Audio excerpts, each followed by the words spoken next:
Hey, so here's my before photos of when we bought this house back in March of 2024. And you can see we had a big bush ripped out, and I started working on adding a small patio weekend of October 26th and 27th. So that's not too bad from March to October. It only took me a couple months to get all this stuff figured out and purchased. And so you can see I started with these 24 inch by 24 inch porcelain pavers. I thought that would be the best route to go here. Everything down here is built on sand, so it's really hard compacted sand. All the houses are built on slabs. So I didn't really have to start off with a gravel base. I just laid down a bunch of landscaping fabric and wound up putting down paver sand and screeding it. And yeah, at first I ran out of sand, so I had to leave and go get more sand on the first day of the project. And this time of year in Florida, it's not too bad, not too hot. At least I'm working in the shade. So after I rake out the sand, I screed it, trying to get the right amount of fall away from the house, but still, keep the patio somewhat level. And so these pavers weren't too bad. They were only 34 pounds each, but it was 16 of them for the design that I wanted. And I had to kind of work around an already existing little 4 foot by 5 foot concrete pad that came out of the back door of the lanai.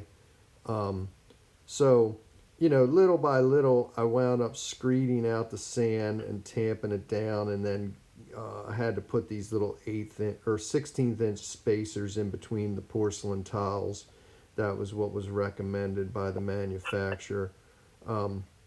So, I'm not getting any younger, so bending over and stooping and holding the 34 pounds out away from the body like that wound up kind of taking its toll. Here in this shot, you can see I got some 12 inch by 3 inch by 2 inch edge blocks. So they all get set down at the right level and the right depth. And then there's there you go, the landscape edging border. It's a plastic device that's designed to hammer into the earth, and it stabilizes the edges. So it took me a good while to collect all the supplies, and I had the sand sitting out there for a couple weekends, just waiting. And then you can see here I had a couple grade spikes, and I wound up tripping over one of them, and I just replayed it here a couple times because I think it's really funny when people fall. I did not hurt myself. I just wound up, you know, making a fool of myself, basically. Um, so, continuing on, just setting all the pavers, tapping them in with a rubber mallet, continuing to screed out the next section. You can see here the sun started to come into the work zone, so I wound up having to put on my straw hat to protect my bald head from the sun. And the process was slow and laborious. I did make quite a few mistakes. I'm not really showing them here in the video, but a couple of the pavers I wound up setting them a little too low. Had to start over. I'm kind of used to doing stuff twice. So at the end of the day, it wound up being about 3 o'clock, and I called it quits. I think I had all the pavers set. I didn't have every edge block set, but I pretty much had the pavers and the edge block set. So then the next morning, Sunday the 27th, I started off. Luckily, I already owned an angle grinder with a all-purpose cutoff wheel, so I just had to trim down a couple of the edge blocks to finish the border, and I had to trim down some of the edge restraint, the plastic edge restraint. That was really easy to cut with the angle grinder. Um, Once you get that cut, then you get these special pins that are designed, and you can just go around and hammer it into place real snug up against the edge blocks. So that locks everything in place. Um, so you know, it was yeah. Once it there you go, you can see me hammering those edge blocks in place. Um, and working my way around the edge of the patio. I did have I think another corner block I had to cut down to fit, and then another piece of edge restraint. Um, and you know, it's work.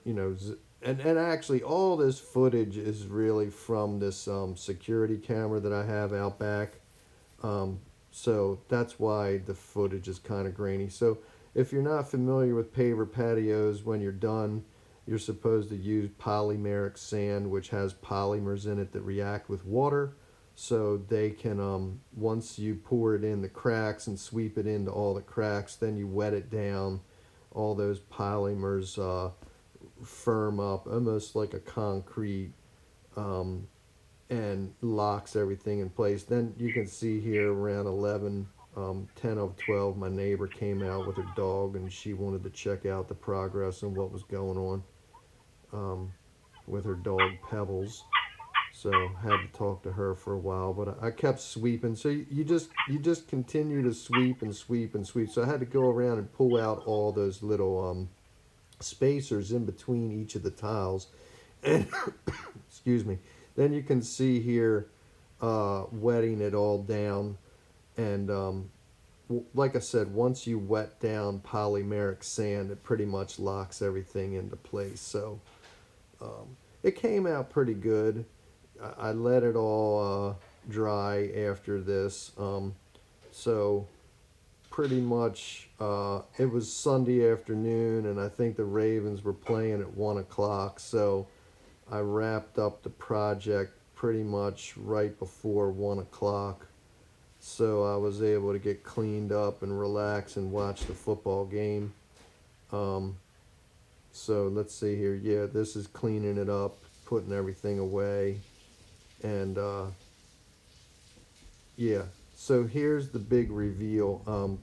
After it was all said and done, I added a couple foxtail ferns. That firecracker bush was on the property, but I had moved it to that location, and then added a bunch of pine bark mulch. And that black thing is a grill pad. I'm going to actually put that on the new patio when I set the grill outside. Right now the grill's in the lanai.